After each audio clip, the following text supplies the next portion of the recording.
Imagine a world, not of cities and screens, but of endless sand and searing sun. A world where life is harsh and survival depends on the strength of your tribe. Now imagine that from this very landscape, a single message would emerge, a revelation given to one man that would, over 14 centuries, shape the lives of nearly 2 billion people. This message would echo from the bustling markets of Marrakesh, across the Silk Road to the magnificent mosques of Samarkand, and sail across oceans to the tropical islands of Indonesia.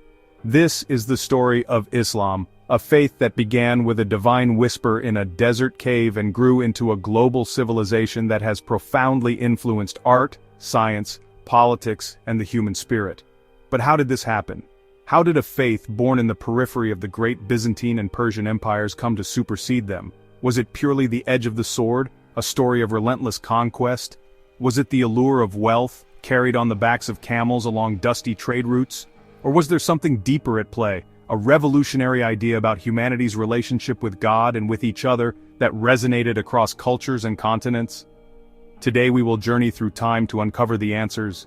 We'll travel from the birth of Islam under the Prophet Muhammad, peace be upon him, through the lightning-fast expansion of the early caliphates into the dazzling intellectual heights of the Golden Age and across the vast empires that followed.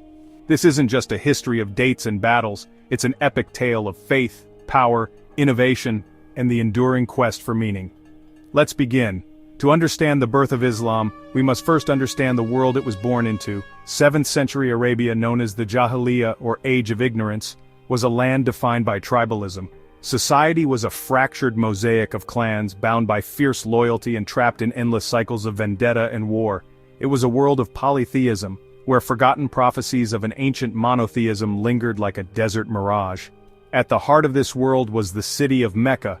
More than just a trading hub, it was the peninsula's spiritual center. Here stood the Kaaba, a sacred cube-shaped shrine, originally built according to tradition, by Abraham and his son Ishmael. But by the 7th century, its purpose was corrupted. It was filled with over 360 idols, one for every tribe, turning monotheism's most ancient house into a pantheon of gods. This pilgrimage trade made the ruling Quraysh tribe incredibly wealthy and powerful. But amidst this commercialized spirituality and tribal chaos, one man sought something more. A merchant from the Quraysh tribe named Muhammad, renowned for his character, earning him the titles Al-Amin, the trustworthy, and As-Sadiq, the truthful. Troubled by the social injustices and moral decay around him, he often retreated to the solitude of the mountains surrounding Mecca, seeking contemplation in a small cavern known as the Cave of Hira. And then, in the year 610 CE, during one of these retreats, something extraordinary happened. As he meditated, a powerful presence enveloped him. It was the angel Gabriel, who commanded him with a single word: Iqra, read. Muhammad, being unlettered, protested that he could not. The angel seized him, pressing him until he could barely breathe, and commanded him again. Finally, on the third command, the words flowed from him: Read, in the name of your Lord who created man from a clinging substance. Read, and your Lord is the most generous. Quran 96:1-3. This was the first verse of the Quran. It was the beginning of a 23-year-long revelation. It was the birth of Islam, which means submission to the will of God. The message was radical. There is only one God and all humanity is equal before him. This threatened the entire power structure of Mecca. It challenged the Quraysh's economic monopoly on the idol trade and their social hierarchy. In response, they unleashed a wave of brutal persecution against Muhammad and his small band of followers, many of whom were the poor and disenfranchised. After years of enduring torture, boycotts, and abuse, a turning point came. An invitation arrived from the city of Yathrib, 200 miles north, a city torn apart by its own tribal feuds. They sought an arbitrator, a leader. In 622 CE, Muhammad orchestrated a secret and perilous migration of his followers to Yathrib. This event, the Hijra, was so pivotal, it marks year 1 of the Islamic calendar. In Yathrib, renamed Medina, the city of the Prophet, Islam didn't just survive, it flourished. Here, the Prophet established the first Islamic state. He united the warring tribes of Medina and the Meccan emigrants into a single community, the Ummah. He drafted the Constitution of Medina, a landmark document that guaranteed religious freedom and rights for all, including the city's Jewish tribes, creating a pluralistic society under a unified command. but Mecca would not let this new power grow unchallenged. After a series of defensive battles, the balance of power shifted. By 630 CE, the Prophet marched on Mecca with an army of 10,000. The city, seeing the futility of resistance, surrendered peacefully. In a moment of profound magnanimity, Muhammad forgave his former persecutors. He entered the Kaaba and one by one, destroyed the idols, rededicating the ancient house to the one God of Abraham. In less than a decade, Islam had united the Arabian Peninsula. It was now a formidable spiritual and political force, but its greatest expansion was yet to come.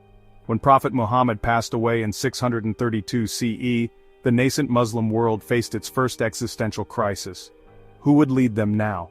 The grief was immense, the future uncertain.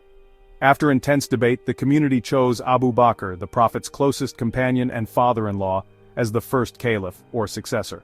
He was the first of the four Rashidun, or rightly guided caliphs: Abu Bakr, the unifier, Umar, the brilliant administrator, Uthman, the compiler of the Quran, and Ali, the wise warrior.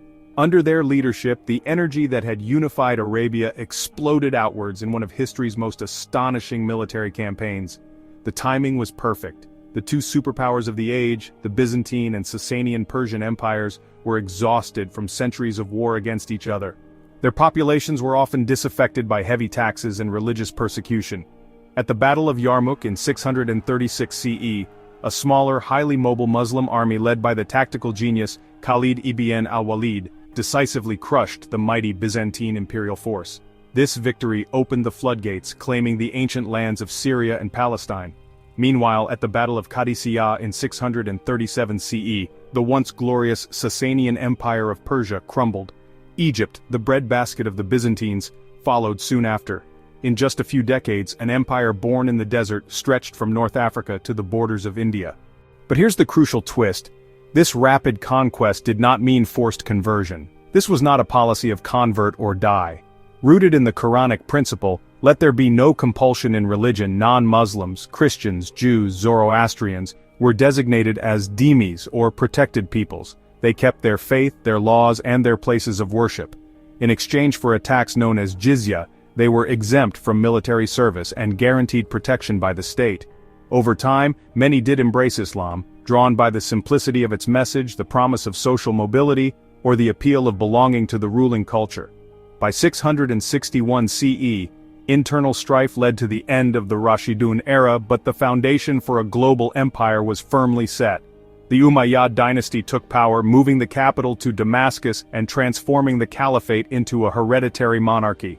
The Umayyads were relentless expansionists, pushing the borders of the Muslim world into Spain, known as Al-Andalus, in the west, and deep into Central Asia in the east. But their Arab-centric rule, which treated non-Arab converts as second-class citizens, created widespread resentment.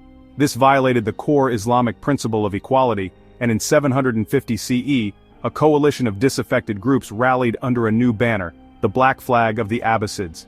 The Abbasid Revolution marked a profound shift. They moved the capital from Damascus to a new, purpose-built city, Baghdad. The fabled Round City became the center of the world, and with its rise, Islam's golden age was launched. At the heart of Baghdad was the Bait al-Hikmah, the House of Wisdom. More than a library, it was a state-funded academy where the world's knowledge was gathered. Caliphs sponsored a massive translation movement, seeking out Greek, Persian, Syriac, and Indian texts on every conceivable subject.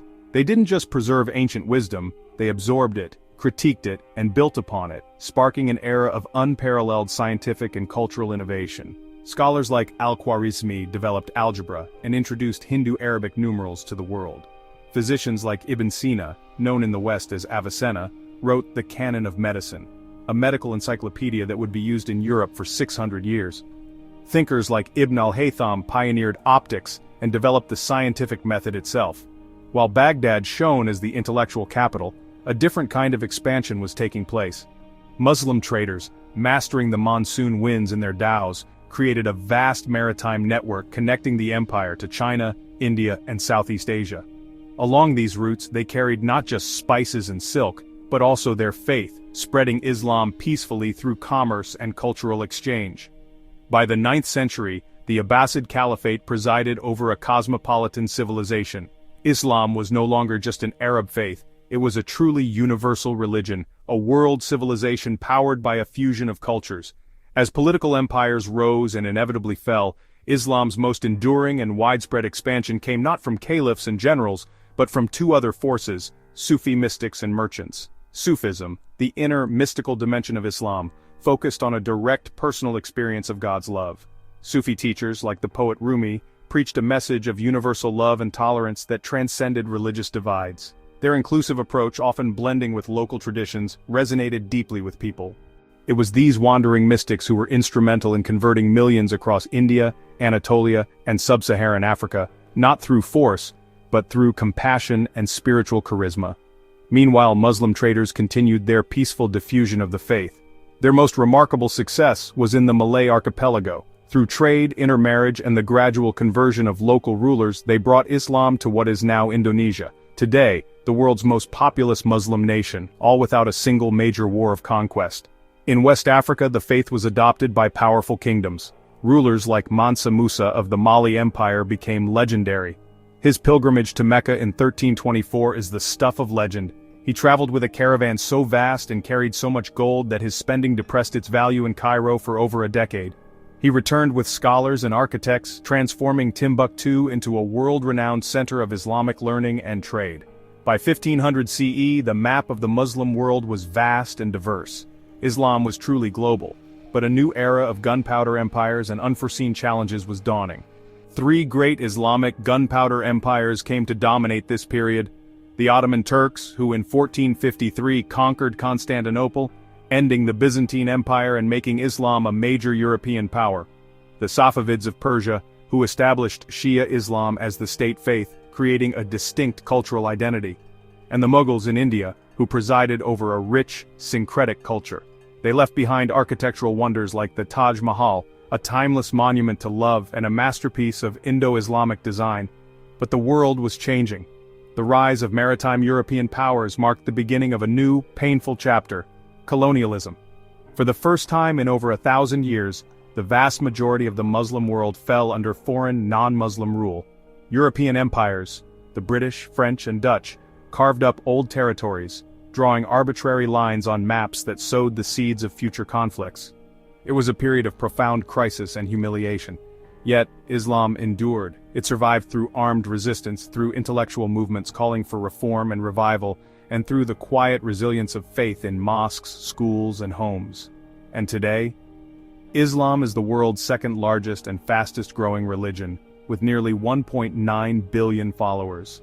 It is not a monolith, but a vibrant tapestry of cultures, languages, and interpretations, from Senegal to Singapore, from Detroit to Jakarta.